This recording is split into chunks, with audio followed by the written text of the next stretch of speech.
देखिए बेटा, हम लोग टॉपिक कर रहे थे वर्किंग कैपिटल मैनेजमेंट, और इसमें हम लोग आज करने जा रहे हैं कॉन्सेप्ट नंबर 7। हेडिंग लिखिए।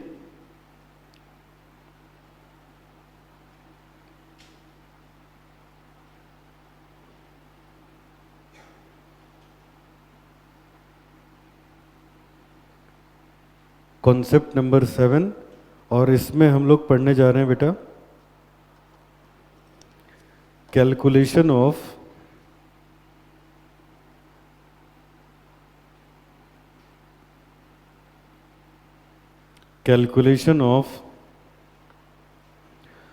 स्टॉक ऑफ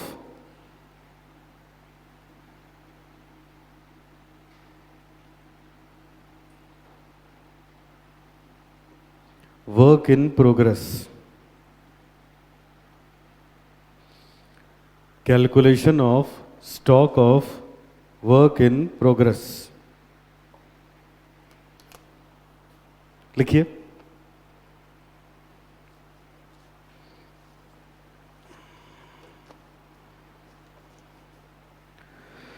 इसमें लिखिए situation 1।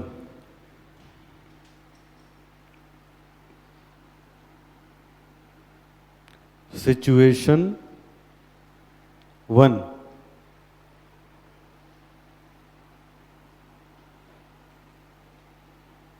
when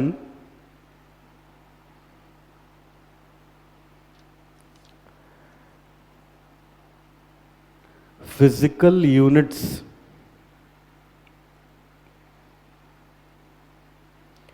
of WIP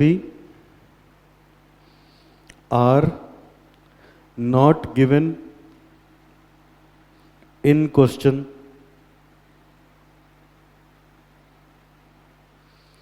when physical units of WIP are not given in question, लिखिएगा ऐसे में, stock of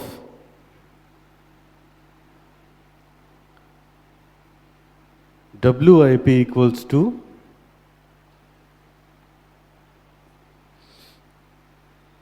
raw material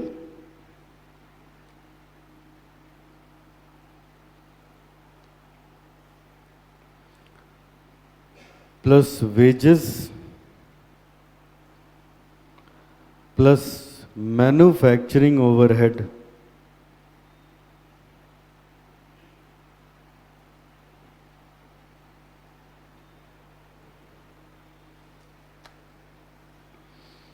bracket में लिखेंगे variable plus fixed. Raw material के सामने लिखेंगे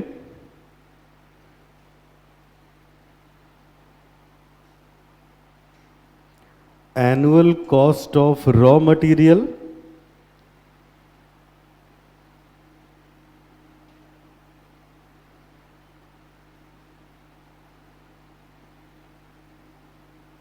consumed divided by 12 months into process period multiplied by degree of completion.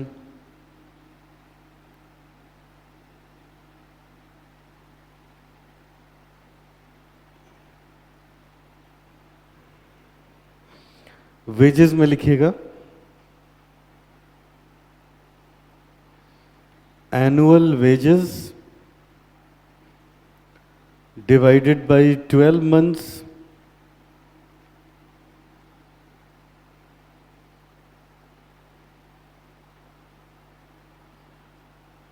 multiplied by process period multiplied by degree of completion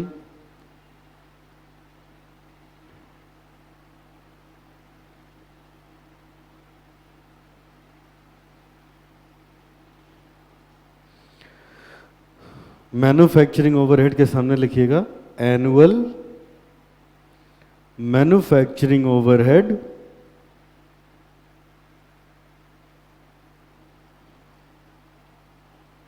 divided by 12 months multiplied by process period multiplied by degree of completion.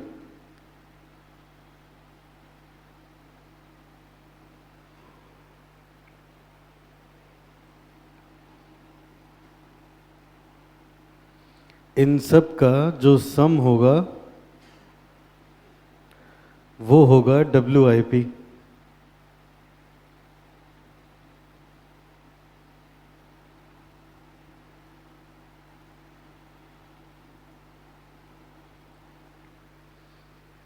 इन सब का सम हो जाएगा WIP। आगे लिखिए बेटा situation 2।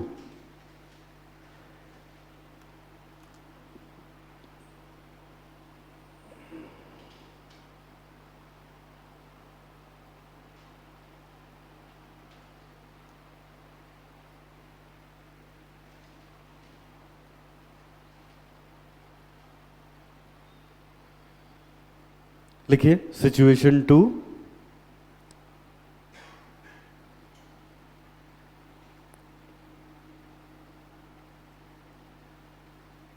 इसमें लिखिए बेटा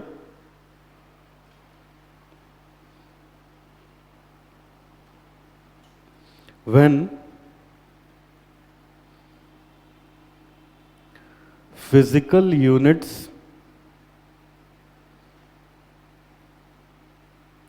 of WIP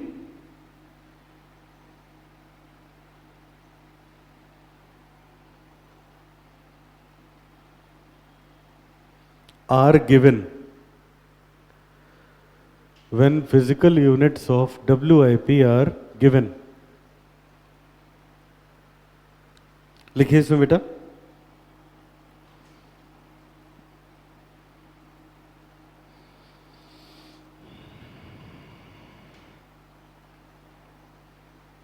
raw material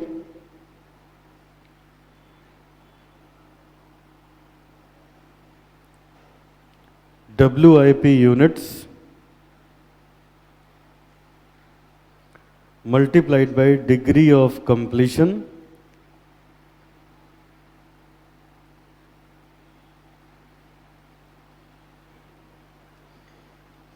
multiplied by raw material cost per unit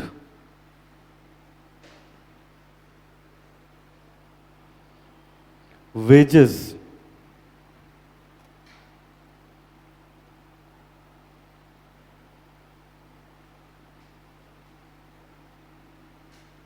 WIP units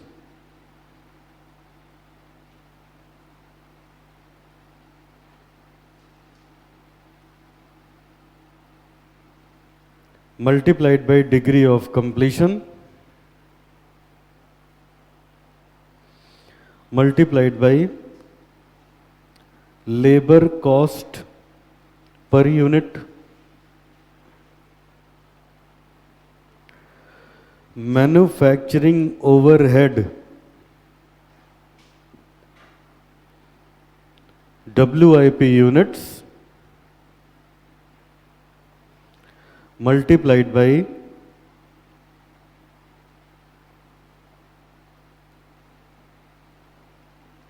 degree of completion multiplied by manufacturing overhead per unit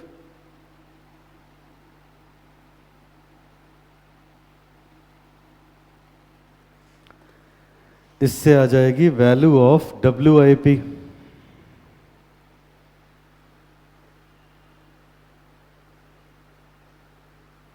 value of WIP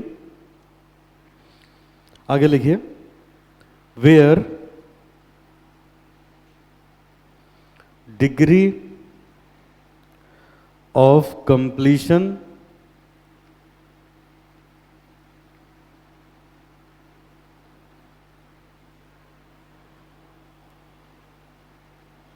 is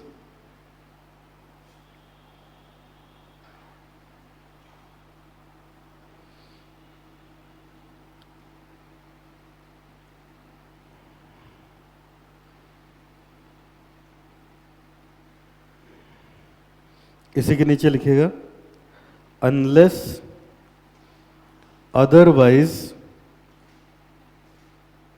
unless otherwise stated,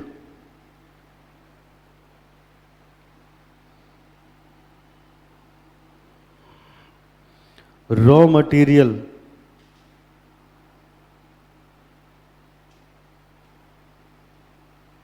100%,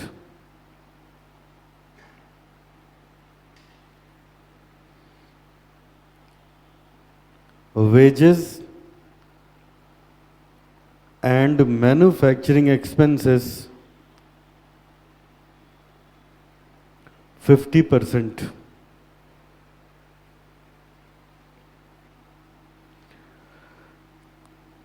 On the assumption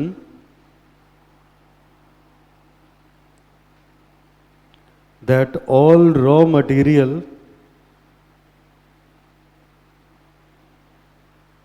on the assumption that all raw material are issued in the beginning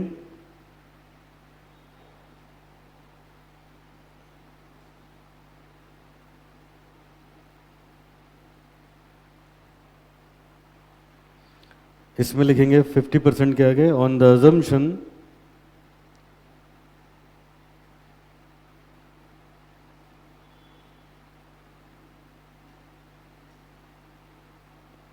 that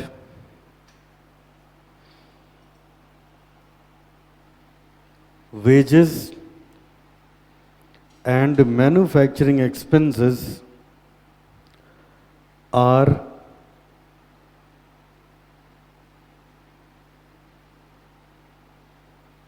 incurred evenly or uniformly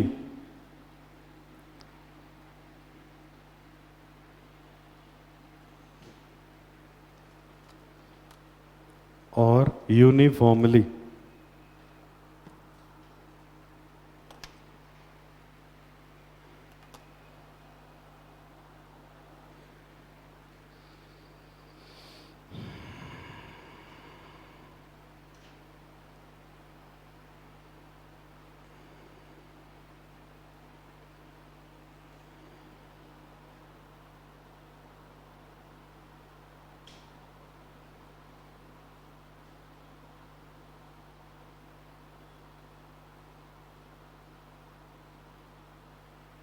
आइए देखिए जरा, अब ये क्या चीज़ है बेटा, WIP। अभी तक हम लोगों ने वर्किंग कैपिटल चैप्टर में जितने क्वेश्चन किए, किसी भी क्वेश्चन में बेटा वर्क इन प्रोग्रेस का स्टॉक नहीं था। अब आज क्वेश्चन करने जा रहे हैं जिसमें बाकी तो सब चीज़ें होंगी ही होंगी, वर्क इन प्रोग्रेस भी होगा, तो उसका क्या ट्रीटमेंट होगा और कैसे निकाला जाएगा, दोनों हम लोग यहाँ पे करने जा रहे हैं। ठीक है, अब ये ऐसे नहीं समझ में आएगा, जब इस पे एक क्वेश्चन करोगे तब अच्छे से क्लियर होगा। आइए जरा, हमारे पास एक क्वेश्चन है इस पे। Question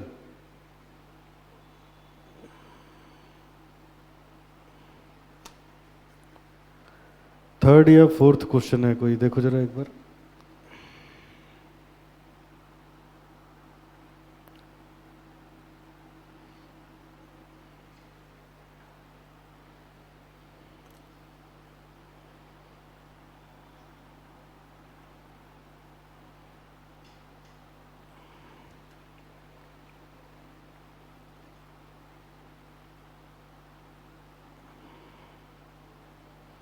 third question,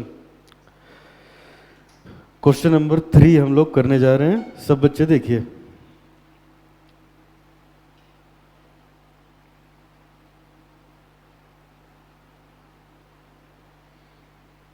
question number 3।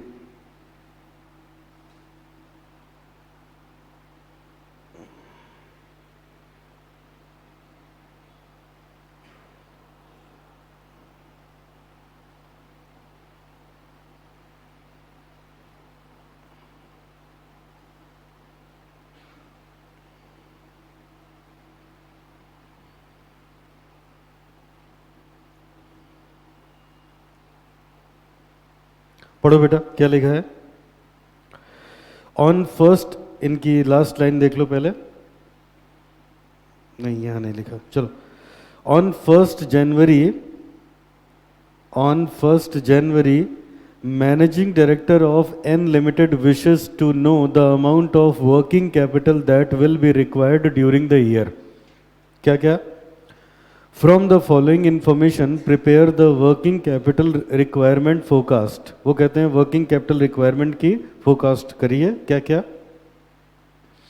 Working capital बताना है। अब छोड़ो इनको पहले, अब आप बच्चे बताओ, जब भी हमें वर्किंग कैपिटल चाहिए होता है बेटा तो दो बातें हो सकती हैं। नंबर एक, या तो क्वेश्चन हमसे कहेगा ग्रॉस बेसिस पे या तो कहेगा कैश बेसिस पे।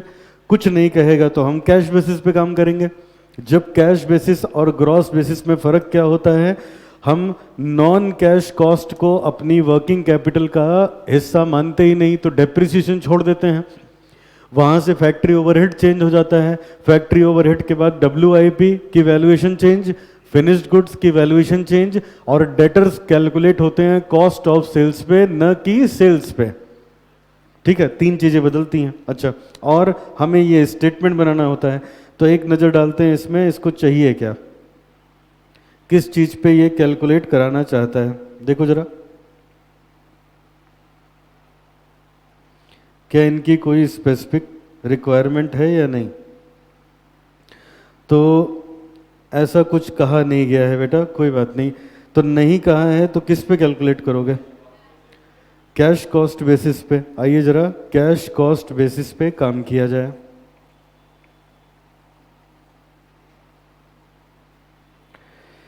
कैश कॉस्ट बेसिस पे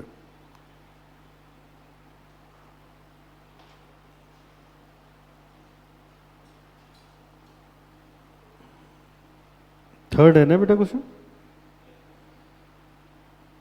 question third.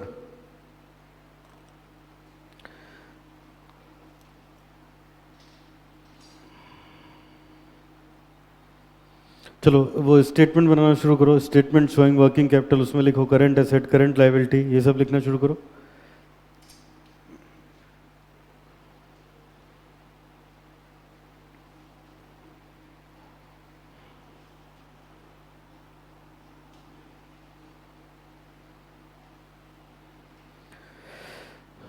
Question number 3,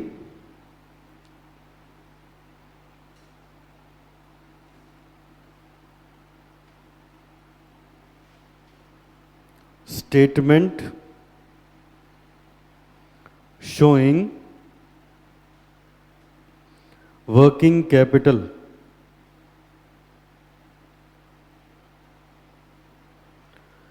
statement showing working capital. लिखो बेटा, सबसे पहले हम लिखते हैं करेंट एसेट्स,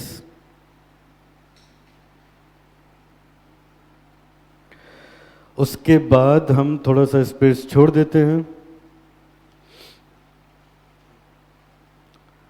और हम लिखते हैं करेंट लायबिलिटीज,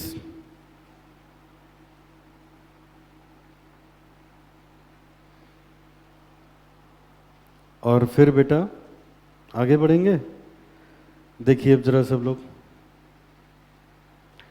अब एक एक करंट एसेट और एक एक करंट लायबिलिटी के लिए बनेगा वर्किंग नोट, वहाँ से फिगर्स आएंगी और इसमें लिखी जाएंगी और हमारा आंसर आएगा।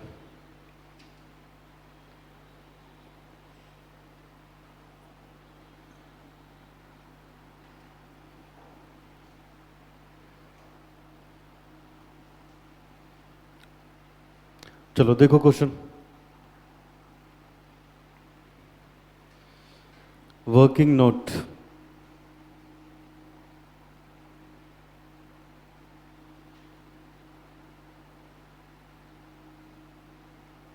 नंबर 1। अब आओ बेटा क्वेश्चन देखिए आप, क्वेश्चन नंबर 3।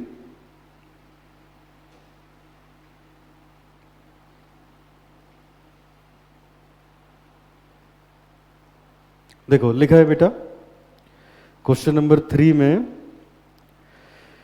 कि यहां से शुरू करते हैं। Production during the previous year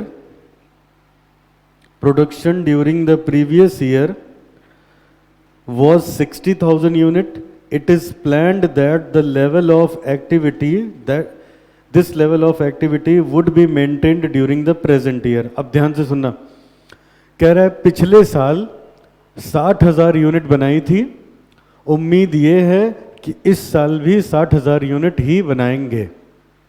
आगे बढ़ो चलो।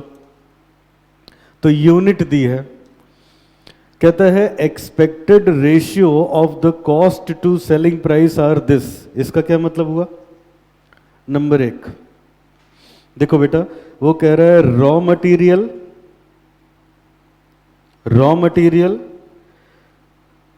Direct wages, overhead, direct wages, overhead.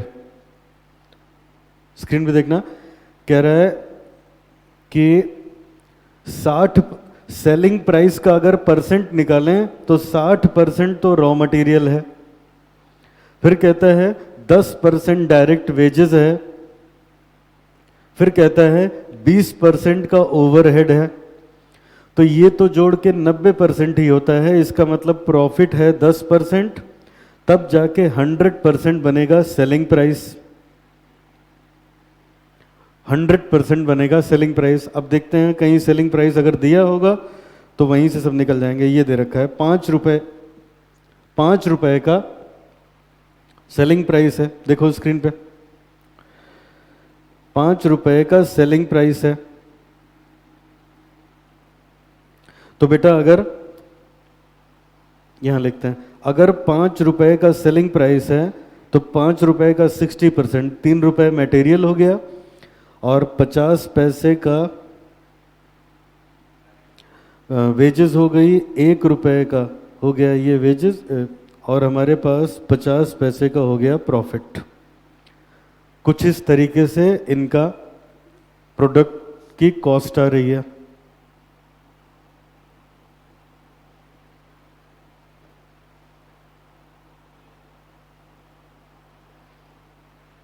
आगे बढ़िए, सेकंड पॉइंट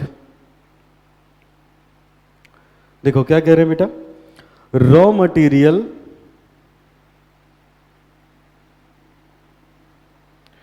कह रहा है, raw material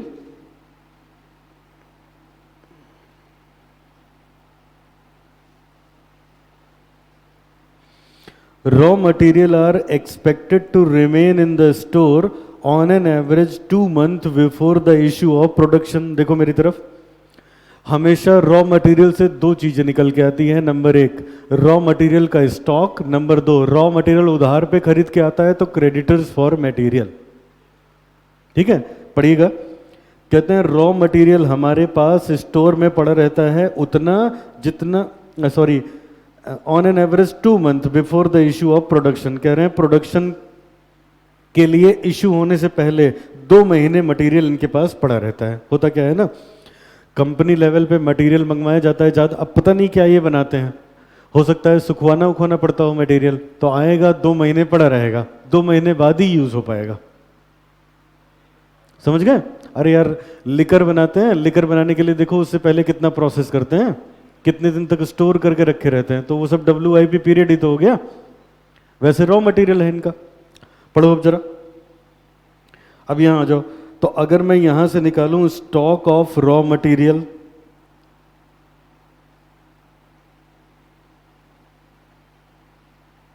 stock of raw material, तो देखो स्क्रीन पे, देखो बेटा कितना आसान है इसको निकालना। 60,000 यूनिट पिछले साल बनी थी, तो उम्मीद है उतनी ही यूनिट यहां बनेगी, और 1 यूनिट बनाने में 3 रुपए का मटेरियल लगता है। कहां से पता चला है? यहां से। तो इसका मतलब बेटा 18,000 का मटेरियल लग जाएगा, और ये तो लगेगा बेटा साल भर में, और 2 महीने का जितना होता है उतना हम लोग अपने पास स्टॉक में रखे रहते हैं। 2 महीने का, 2 महीने का उतना हमारे पास स्टॉक में पड़ा रहता है।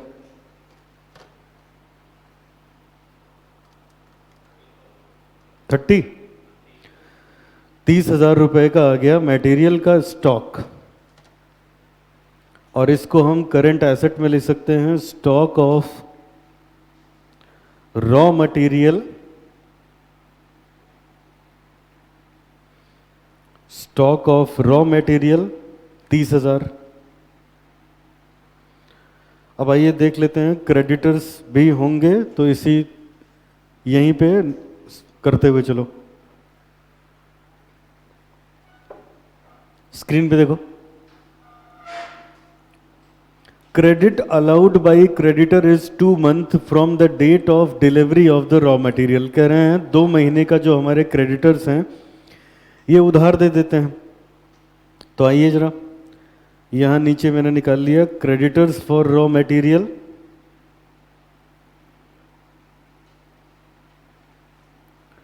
क्रेडिटर्स फॉर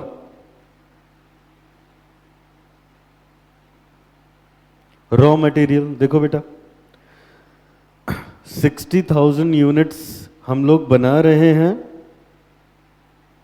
इनटू 3 रुपए 1 यूनिट का मटेरियल का लग जाता है और 2 महीने का हमारे क्रेडिटर्स हम लोग को उधार दे रहे हैं। तो वही सेम फिगर निकल के आ जाएगी 30,000, 30,000 का मटेरियल, 30,000 के क्रेडिटर्स। ऊपर लिख दो creditors for raw material 30,000, creditors for raw material 30,000। आगे बढ़िए नेक्स्ट पॉइंट बेटा,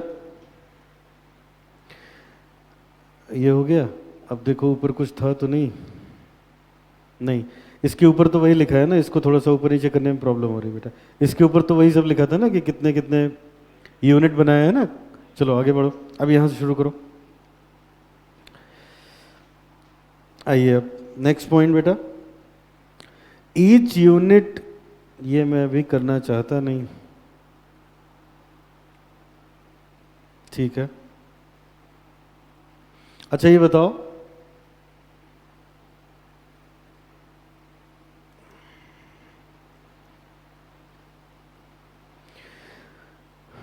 देखो बेटा यहां जो लिखा था सब बच्चे सामने देखना, ये जो हमारे पास लिखा था ये रॉ मटेरियल वाला पॉइंट था। ये जो लिखा था उसमें लिखा था सेल प्राइस का कितना परसेंट, वो सब है। ये वाला जो पॉइंट है ये दोनों लाइन ये WIP के लिए है, ठीक है। ये वाली लाइन फिनिश्ड गुड्स के लिए है। जरा फिनिश्ड गुड्स वाले पे आओ, और WIP में आखिरी में कराना चाहता हूं। कह रहा है finished goods will stay in the warehouse awaiting dispatch to customer for approximately 3 months. हमारे पास जो फिनिश्ड गुड्स हैं लगभग 3 महीने गोदाम में पड़े रहते हैं। हाँ तो आइए अब निकालते हैं stock of finished goods. Number 3, number 4 stock of finished goods.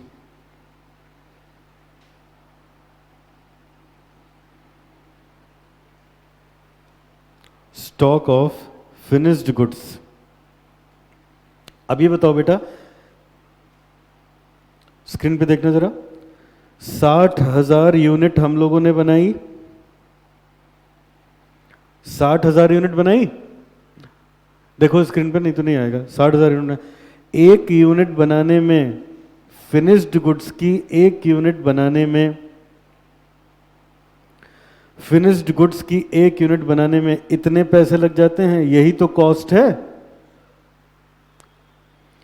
3 रुपए 50 पैसे 1 रुपए ऐसे लिख रहा हूं, इंटू 3 प्लस 0.5 प्लस 1, इतना पैसा लग जाता है। तो 60,000 यूनिट बनाने में इतना पैसा लगा होगा। ये 12 महीने का है बेटा, तो 3 महीने का कितना, 67,500।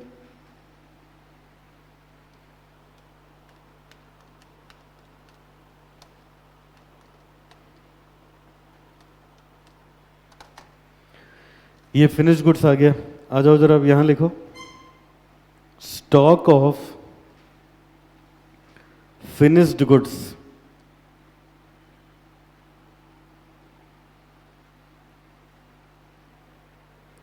67,500।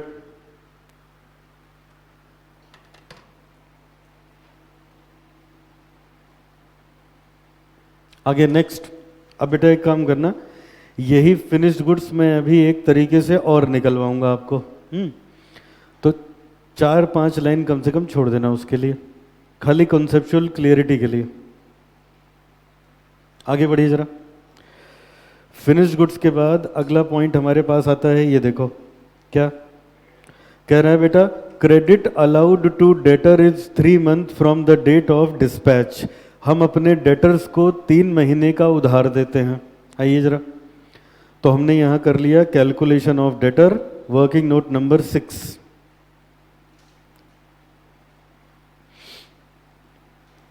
कैलकुलेशन ऑफ डेटर,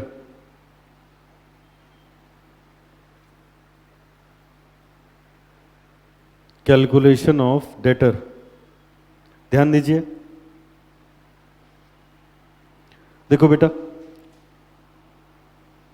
3 महीने का हमने डेटर्स को उधार दिया है, तो अब ऐसे कैलकुलेट करते हैं बेटा।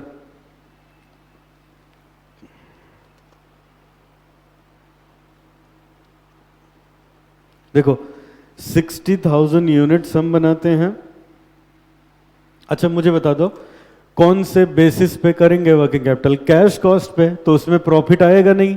जब प्रॉफिट नहीं आएगा तो इस 60,000 यूनिट को वही तो लोगे, 3 + 0.5 + 1, इतने में ही तो करोगे। ये इतना साल भर का, तो 3 महीने का कितने दिन का देते हैं डेटर को? 3 महीने का ही, तो ये भी निकल के आएगा 67,500। 67,500, ठीक है। अच्छा इसके भी नीचे बेटा 3-4 लाइन छोड़ देना, यहां भी कुछ सिखाऊंगा आपको। तो मैंने ऊपर आके लिखा डेटर्स 67,500,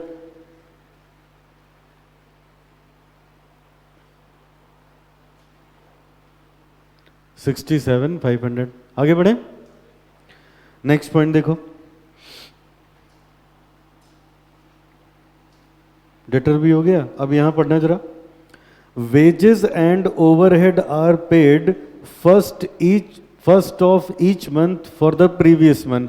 कह रहे हैं वेजेस और ओवरहेड का पैसा अगले महीने की पहली तारीख को मिल जाता है, तो 1 महीना तो रोक के मिलता है ना। अब मेरी बात सुनना, देखो बेटा, क्योंकि वेजेस ओवरहेड एक ही में कहा है, तो आप 2 काम कर सकते हो, या तो वेजेस अलग निकालो ओवरहेड अलग, या दोनों जोड़ लो, क्योंकि दोनों का 1 महीने का उधार चल रहा है ना, तो दोनों एक ही में निकाल दो, कोई उसमें नंबर नहीं कटेगा, ठीक है। तो अलग वाला मैं करा चुका हूं, अभी हम एक में करेंगे। वर्किंग नोट नंबर 7, कैलकुलेशन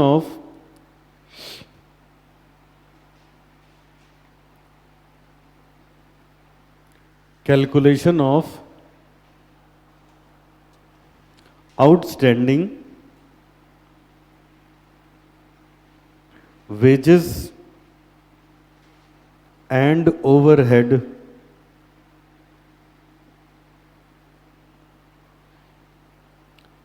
तो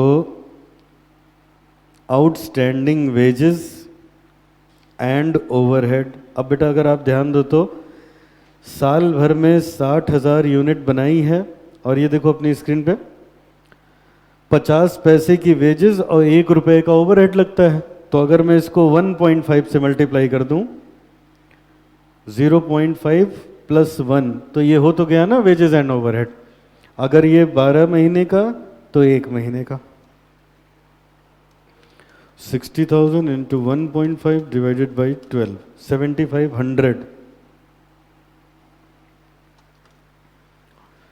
7,500, इसको हम ऊपर स्टेटमेंट में लिख सकते हैं, creditors for wages and overhead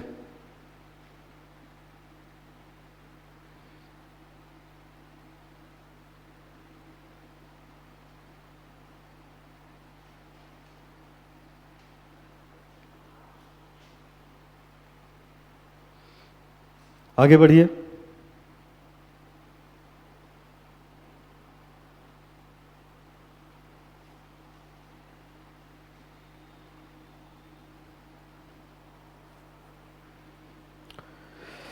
ये इतना हो गया। अब सामने हो बेटा, कंपनी अपने पास 20,000 रुपए का कैश रखती है, तो ये सीधे सीधे चला जाएगा करंट एसेट में।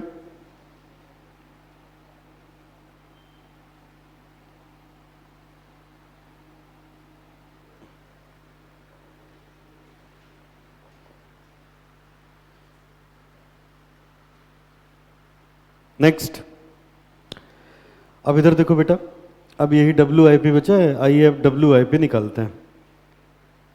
बाकी तो हम सब ने सब कुछ हम लोगों ने कर लिया। अब आओ स्क्रीन पे देखो जरा सब बच्चे, ध्यान दीजिए। अब WIP कैसे निकालेंगे, देखो बेटा,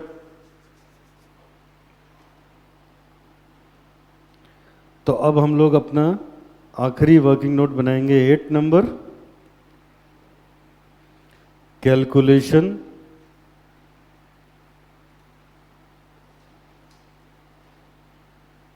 of WIP stock,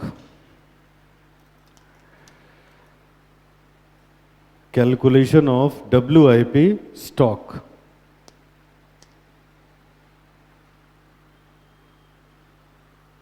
चलो सामने देखो, अब मेरी बात ध्यान से सुनना, कुछ लिखना वगैरह नहीं है, पहले समझना है फिर काम करना है। चलो बताओ आप बच्चे सब लोग, what is WIP? Work in progress. What is work in progress? Which is, कहते हैं जिसकी डिग्री ऑफ कंप्लीशन 100% से कम और 0% से ज़्यादा है, वो क्या है?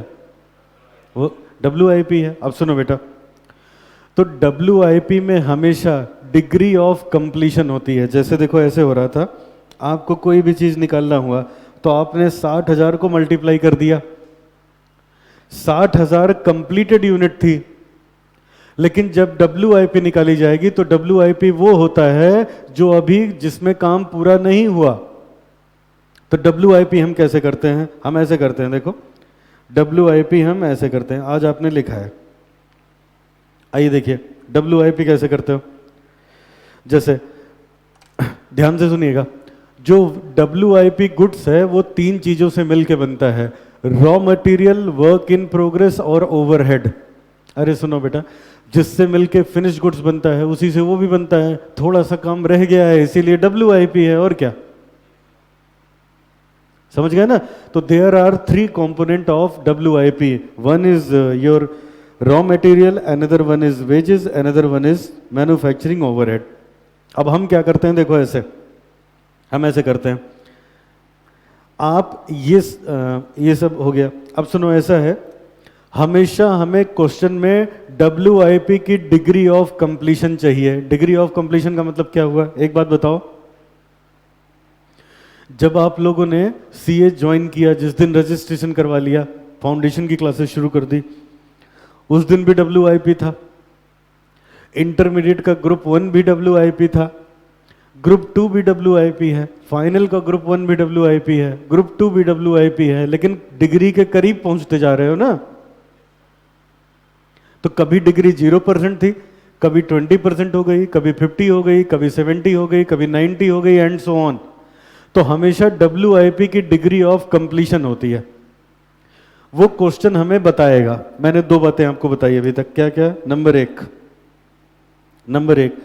WIP raw material, finished raw material, ये वेजेस और ओवरहेड, 3 चीजों से मिलके बना होता है, पहली बात। दूसरी बात, WIP की हमेशा डिग्री ऑफ कंप्लीशन होती है। डिग्री ऑफ कंप्लीशन का मतलब कितने प्रतिशत काम हो गया है, ये होती है डिग्री ऑफ कंप्लीशन। ठीक है, अब मेरी बात सुनो बेटा, देखो तीसरी बात, हमें हर क्वेश्चन में डिग्री ऑफ कंप्लीशन बताई जाएगी, किसकी? मटेरियल की अलग, वेजेस की अलग, ओवरहेड की अलग। हमें हर क्वेश्चन में मटेरियल, लेबर और ओवरहेड की डिग्री ऑफ कंप्लीशन बताई जाएगी। जब बताई जाएगी तो वैसे काम करेंगे, जब नहीं बताई जाएगी, अगर क्वेश्चन स्पेसिफाई करता है तब तो फिर वैसे ही काम करना है। अगर क्वेश्चन साइलेंट है तो हम लोग 2 अजम्पशन से काम करते हैं। कैसे करते हैं वो तो अभी क्वेश्चन में देखोगे ही। Assumption 1, assumption 2। पहली अजम्पशन है कि रॉ मटेरियल WIP और finished goods, WIP raw material, wages और ओवरहेड, ये 100%, ये 50% और 50%। दूसरी अजम्पशन है रॉ मटेरियल, वेजेस और ओवरहेड, रॉ मटेरियल, वेजेस और ओवरहेड, ये तीनों 50%। तीनों कितना लेके चलोगे? 50%। फिर से एक बार, अभी कैसे लगेगा वो तो बताता ही हूं। देखो WIP क्या है? वो गुड्स जो बन रहे थे जिनकी डिग्री ऑफ कंप्लीशन 0% से ज़्यादा और 100% से कम है, वही क्या है? WIP हैं। तो 0% से ज़्यादा और 100% से कम में तो अलग अलग डिग्री ऑफ कंप्लीशन होगी। तो अलग अलग डिग्री ऑफ कंप्लीशन होगी तो या तो क्वेश्चन बता दे डिग्री ऑफ कंप्लीशन तो हम उससे काम करेंगे, नहीं बताएगा तो हमारे पास दो चीज़ें हैं, मटेरियल 100%, वेजेस 50%, ओवरहेड 50%, या तीनों 50%। तीनों 50%। अब ये सब क्या है? आइए देखिए, अब क्वेश्चन में हमारे पास डेटा है, उस डेटा से हम लोग काम करेंगे। आओ देखो जरा,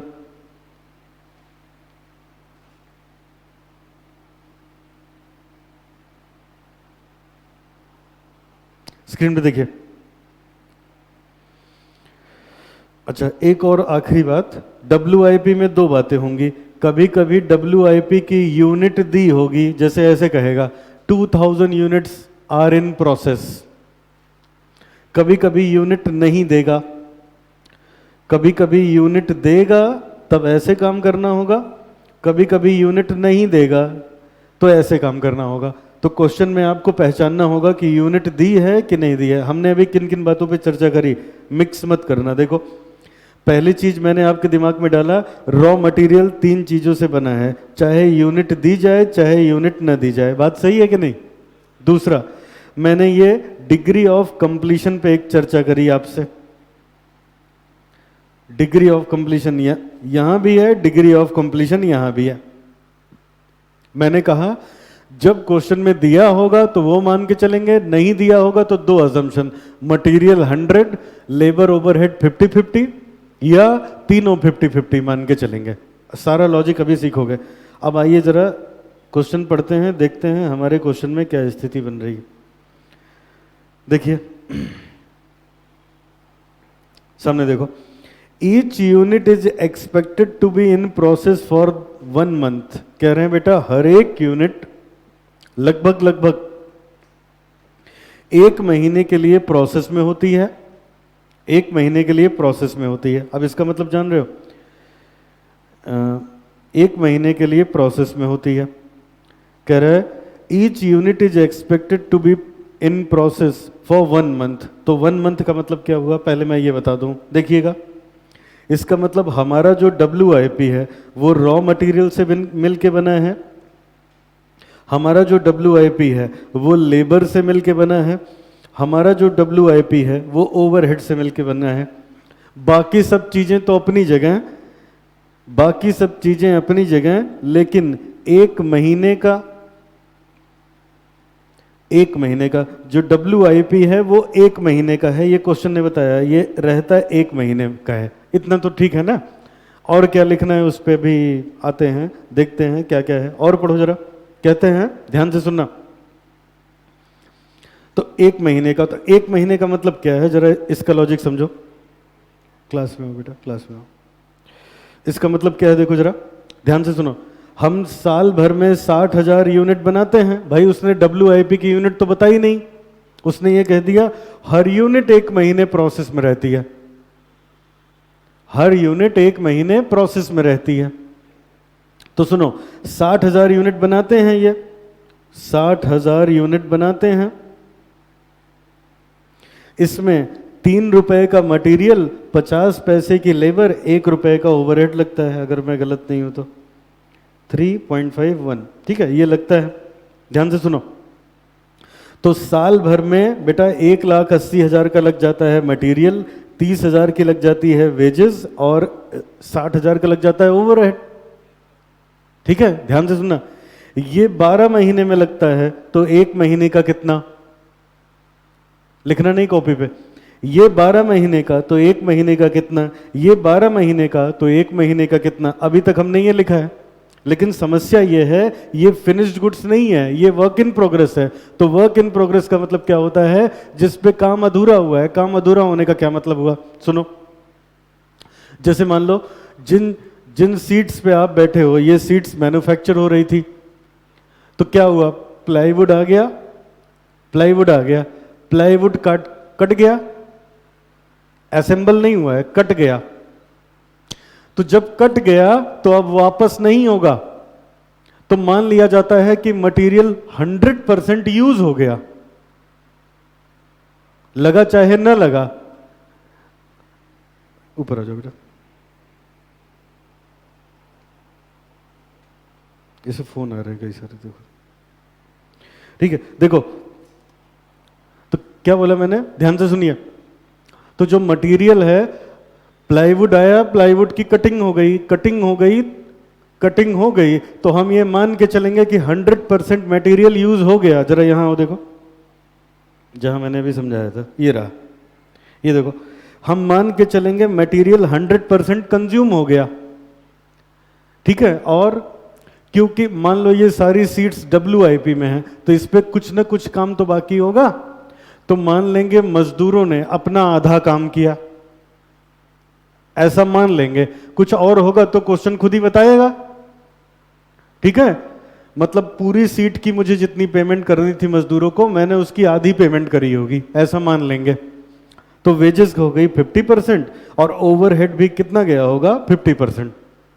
ओवरहेड 50%। अब मैं तो क्लास पढ़ाऊंगा तो मैं खड़ा होकर तो देख पाऊंगा नहीं, मैं किसी को वहां रखूंगा, तो उसको भी आधी पेमेंट गई होगी, वही तो ओवरहेड हो गया, सुपरवाइजर। समझ आया? अच्छा, और दूसरा देखो, एक लॉजिक ये हुआ, तो क्वेश्चन कुछ नहीं कहेगा तो 100 50 50। अब आगे देखो, अगर क्वेश्चन ऐसे कहता है प्लाईवुड आ गए, मान लो 100 प्लाईवुड आए, उसमें से 50 की कटिंग हुई, 50 पेंडिंग है, तो वो तो वापस हो जाएंगे ना। तब ऐसे में मटेरियल 50 और वेजेस ओवरहेड तो 50 50 हैं ही हैं। और उसको कुछ और कराना है तो बताएगा, उसको कुछ और करवाना है तो बताएगा। मोस्ट जो पॉपुलर है वो ये वाला है, समझ आए? मोस्ट पॉपुलर ये वाला है। अब इधर आइए, देखिए आप जरा। तो अब हम क्या करेंगे, देखो हमने अभी तक क्या क्या किया, स्क्रीन पे देखना सब बच्चे, देखो हमने अभी तक क्या क्या किया। हमारे इस क्वेश्चन में ये नहीं बताया था कितने यूनिट हैं, तो हमने क्या किया, देखो इधर, साल भर में कितना मटेरियल लगा, स्क्रीन पे देखते जाना, वो निकाल लिया। बोलो, वो निकाल लिया। निकालने के बाद बेटा हमने प्रोसेस पीरियड 1 महीने का है तो 1 महीना लिखा, 12 से डिवाइड कर दिया। क्या कहते हो? मजदूरी निकाली साल भर की, 1 महीने का प्रोसेस पीरियड है, 12 से डिवाइड कर दिया। ओवरहेड निकाला साल भर का, 12 महीने का है तो 1 महीने से मल्टीप्लाई कर दिया, ये कर दिया। तो इतना काम हम कर चुके हैं। अब इसमें एक चीज और है, अगर ये फिनिश्ड गुड्स होता, अगर ये फिनिश्ड गुड्स होता तो काम ऐसे ही हो जाता है, लेकिन ये WIP है तो पता नहीं कितने प्रतिशत काम हुआ है, तो हमें वो चाहिए, तो हम उसकी डिग्री ऑफ कंप्लीशन भी इसमें मल्टीप्लाई करते हैं। और वो क्वेश्चन किसी न किसी तरीके से देगा, नहीं देगा तो क्या करोगे, 100 50 50।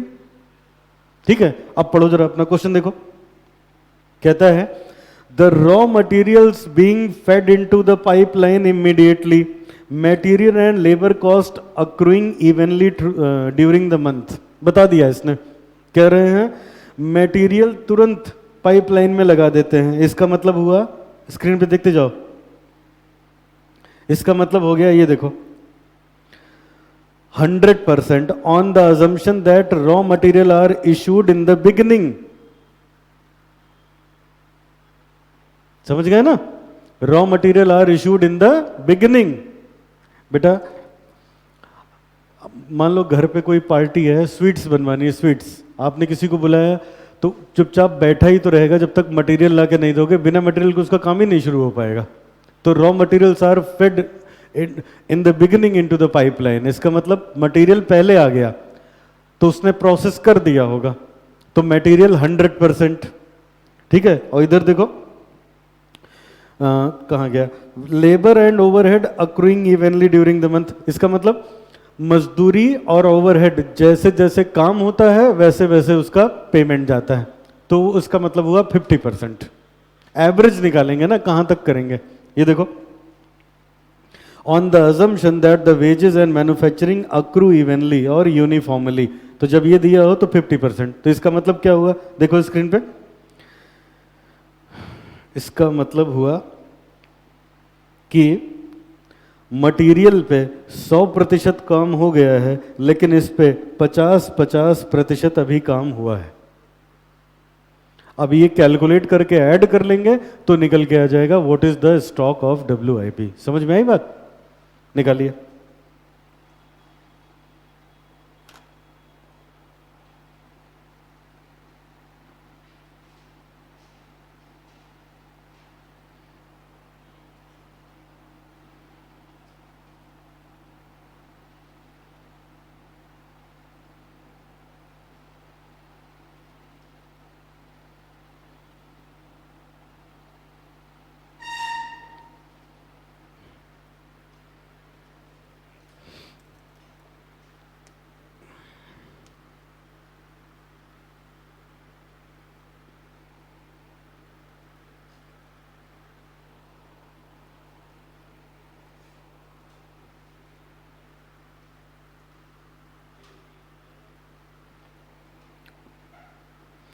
अब आओ इसको ऊपर लिखते हैं, WIP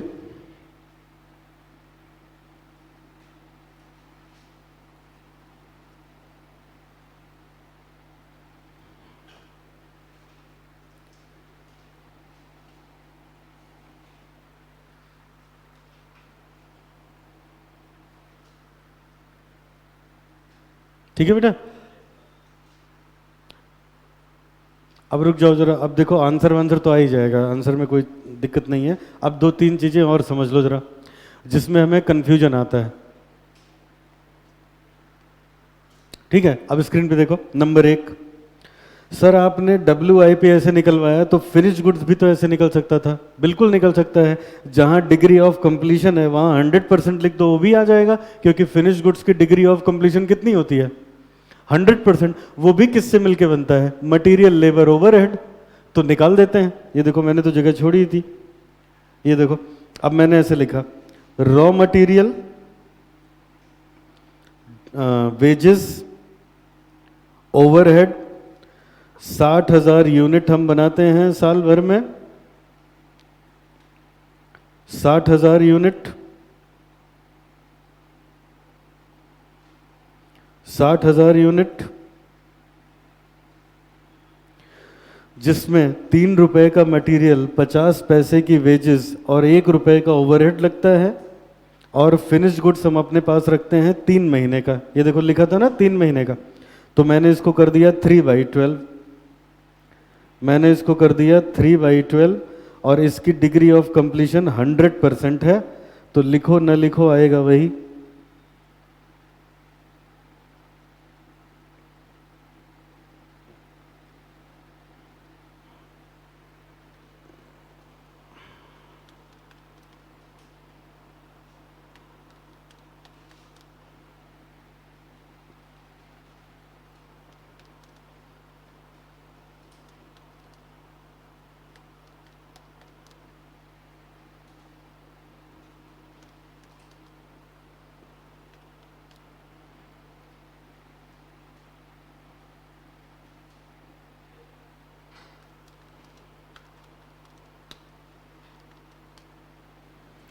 $67,500।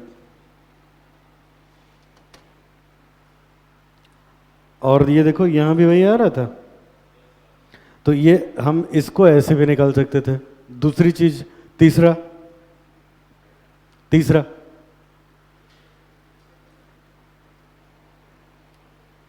आइए, अगला पॉइंट देखो बेटा, स्क्रीन पे देखिए, अगला पॉइंट ये है डेटर। डेटर, हाँ। अब अगला डाउट आपके दिमाग में क्या आ सकता है, देखो मेरी तरफ। सर, जब हमने पिछली क्लास में क्वेश्चन किया तो आपने सब में कॉस्ट शीट बनवाई, कॉस्ट शीट जैसा कुछ बनाया, डायरेक्ट कॉस्ट शीट तो नहीं बनाया, तो इसमें क्यों नहीं बनवाया? तो हमको कैसे पता चलेगा कहाँ बनाना है कहाँ नहीं बनाना है? इसमें इसलिए बनवाया, इन सवालों में ये नहीं दिया था इतने यूनिट बनाया, एक यूनिट में इतना मटेरियल, इतना लेबर, इतना ओवरहेड लगता है, तब फटाफट निकल ही आएगा ना। इसमें दिया था इसलिए जरूरत नहीं पड़ी। इसमें दिया था ना 60,000 यूनिट बनाई, इतने का मटेरियल, इतना लेबर, इतना ओवरहेड, तो बनाते तो भी लग जाता, ना बनाए तब भी काम चल गया। लेकिन जिस क्वेश्चन में ये नहीं बताएगा इतने यूनिट, बाकी क्वेश्चन में क्या होता था, 6 लाख का मटेरियल लगा, 5 लाख की वेजेस लगी, 3 लाख का ओवरहेड, उससे क्या हुआ कुछ नहीं पता है, यूनिट्स वर मिसिंग। तो ऐसे में कॉस्ट शीट बनाने की आवश्यकता पड़ती थी, समझ गए ना। और जब नहीं है तो मजबूरी है, तो वैसे इसमें कॉस्ट शीट बनाओगे तब भी तो वैसे बनेगी ना। अगली बात, ये डेटर वाला देखो जरा, एक डेटर वाला पॉइंट है, ध्यान दीजिएगा। डेटर्स, अब जैसे डेटर्स होते हैं कॉस्ट ऑफ सेल्स पे, कॉस्ट ऑफ सेल्स पे। अब देखो आप ऐसे भी कह सकते थे, सर एक काम करते आप पहले स्टेप 1 में निकाल लेते कॉस्ट ऑफ सेल, और फिर आप स्टेप 2 में निकालते डेटर। डेटर डेटर निकलता है कॉस्ट ऑफ सेल पे, तो अगर 12 महीने की कॉस्ट ऑफ सेल इतनी, तो 3 महीने की कितनी उसी पे निकाल लेते आप। तो ये देखो उससे भी निकाल देता हूं, क्या समस्या है। कॉस्ट ऑफ सेल आती ही कैसे है, स्क्रीन पे देखना, रॉ मटेरियल प्लस वेजेस, इससे बनी प्राइम कॉस्ट, इसमें जोड़ दिया ओवरहेड। अब ओवरहेड दिया है, पता नहीं कौन सा ओवरहेड है, मुझे क्या पता, फैक्ट्री है, ऑफिस है, जो भी है जोड़ दिया। वैसे कुछ न लिखा हो तो फैक्ट्री ओवरहेड। अब देखो इधर फैक्ट्री ओवरहेड हो गया हमारे पास बेटा, फैक्ट्री ओवरहेड हो गया। और स्क्रीन पे देखो, अब इसके बाद अगली बात जो है, ऐड करो जरा इसको।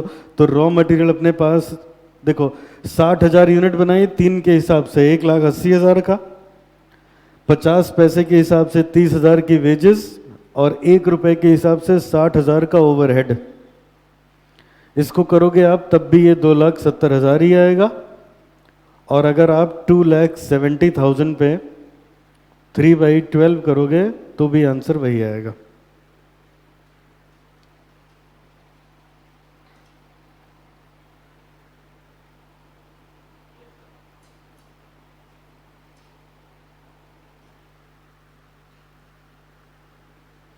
ठीक है,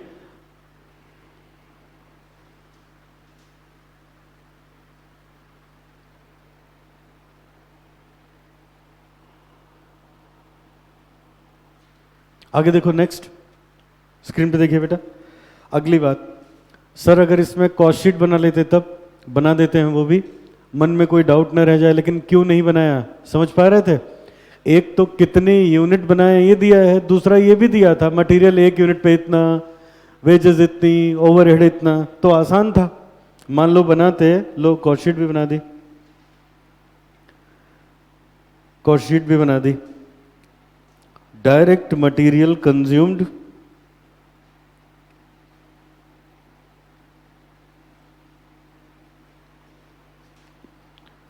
साठ 60,000 यूनिट बनाई, 3 रुपए के हिसाब से 1,80,000। डायरेक्ट वेजेस 60,000 यूनिट बनाई, 50 पैसे के हिसाब से 30,000 रुपए का। इन दोनों का सम आ गया प्राइम कॉस्ट 2,10,000। ऐड कर दिया इसमें फैक्ट्री ओवरहेड 60,000 यूनिट पे 1 रुपए के हिसाब से 60,000 का, 2,70,000। ये आ गई हमारे पास ग्रॉस फैक्ट्री कॉस्ट। इसमें ऐड कर दिया WIP का ओपनिंग स्टॉक, लेस कर दिया WIP का क्लोजिंग स्टॉक, तो ये हमारे पास आ जाएगी नेट फैक्ट्री कॉस्ट,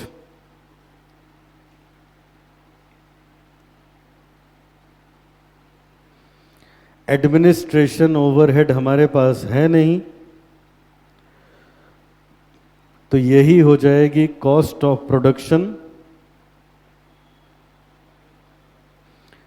इसमें ऐड होगा फिनिश्ड गुड्स का ओपनिंग स्टॉक,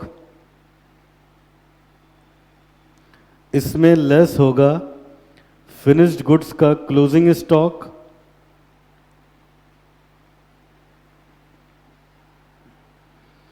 ये आ जाएगी COGS। सेलिंग एंड डिस्ट्रीब्यूशन है नहीं, तो यही हो जाएगा कॉस्ट ऑफ सेल, और इसमें ऐड कर दो अगर प्रॉफिट तो आ जाएगा सेल।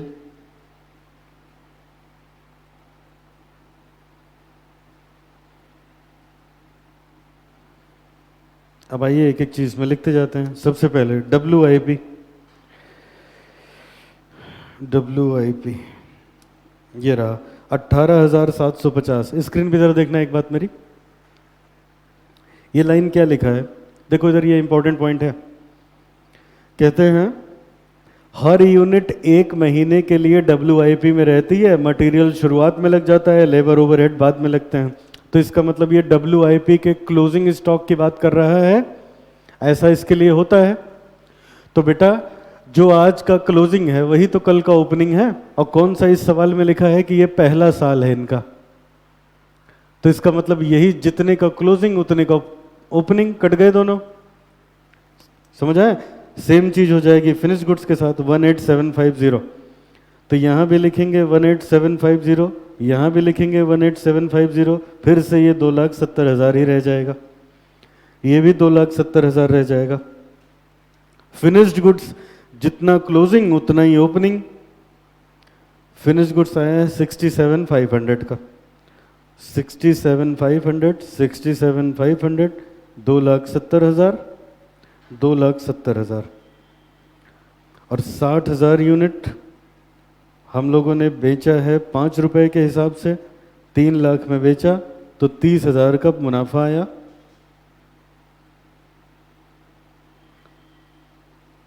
तो कॉस्ट ऑफ सेल भी 270 ही आई, जिसपे हमने डेटर्स को कंप्यूट किया है। समझ में है?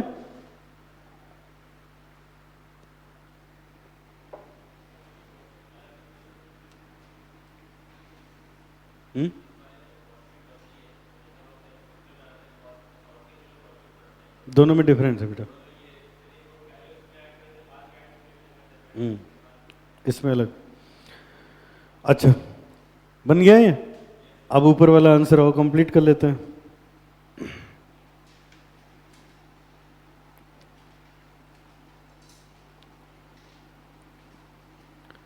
Total of current asset,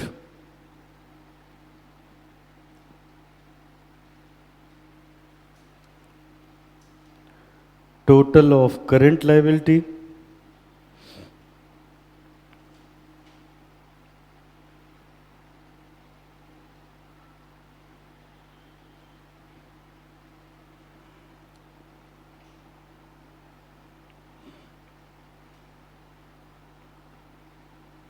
working capital, current asset A minus B,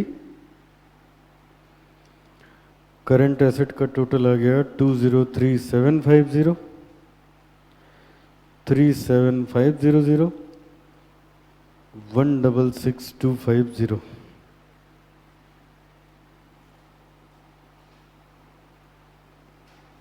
ये वर्किंग कैपिटल थे ग्रॉस। सेफ्टी मार्जिन दिया नहीं है, इसीलिए यही हो जाएगी नेट।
हो गया?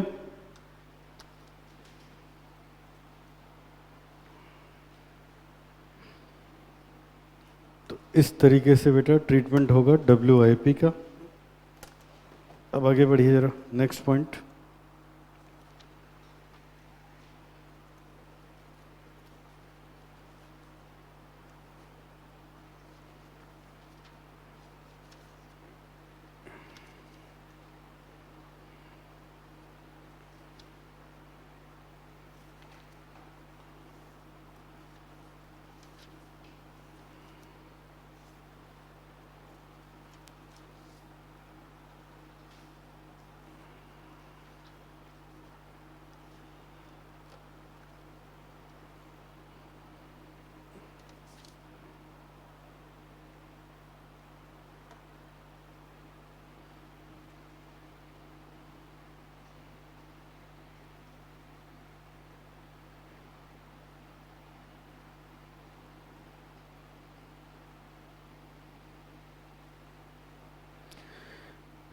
लिखिए concept number 8।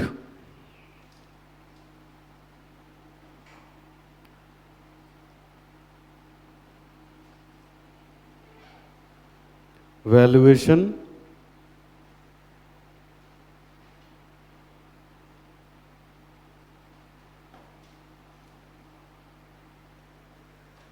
Of finished goods.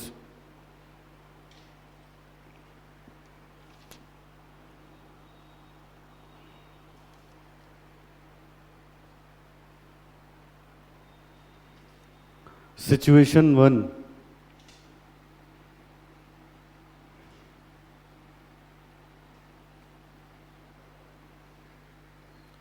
Situation 1, when finished goods, when a stock of finished goods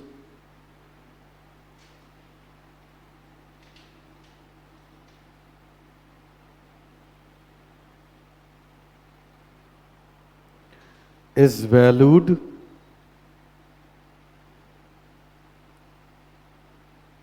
at factory cost,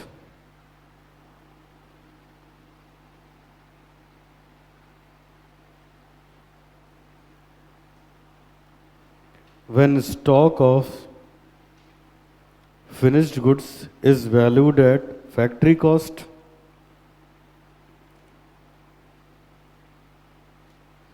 using FIFO,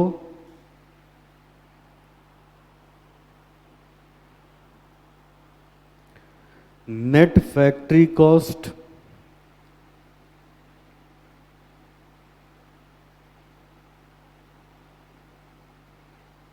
divided by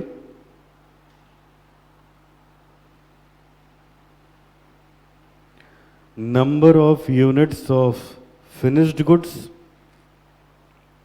produced multiplied by stock of finished goods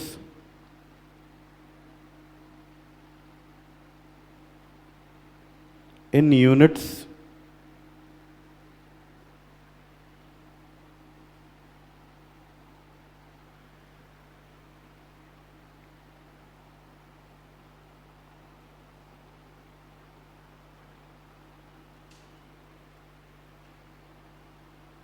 number 2, using weighted average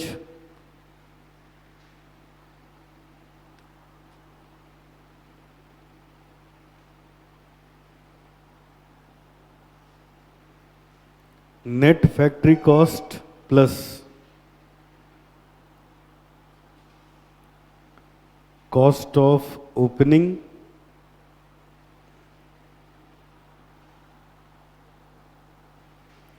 stock of finished goods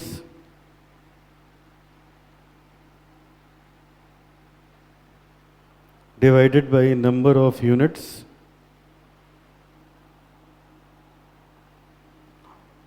of finished goods produced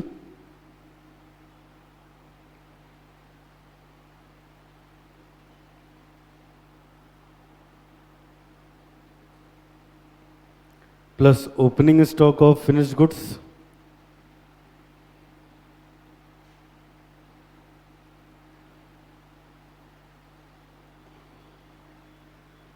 multiplied by stock of finished goods.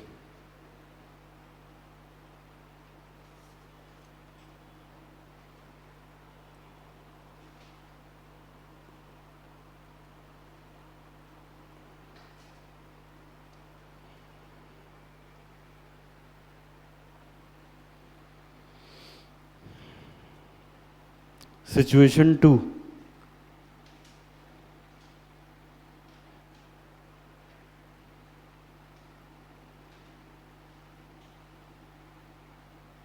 If finished goods are valued at cost of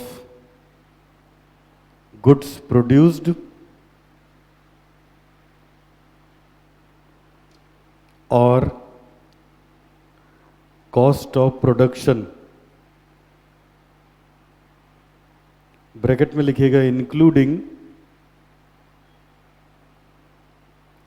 administration expenses,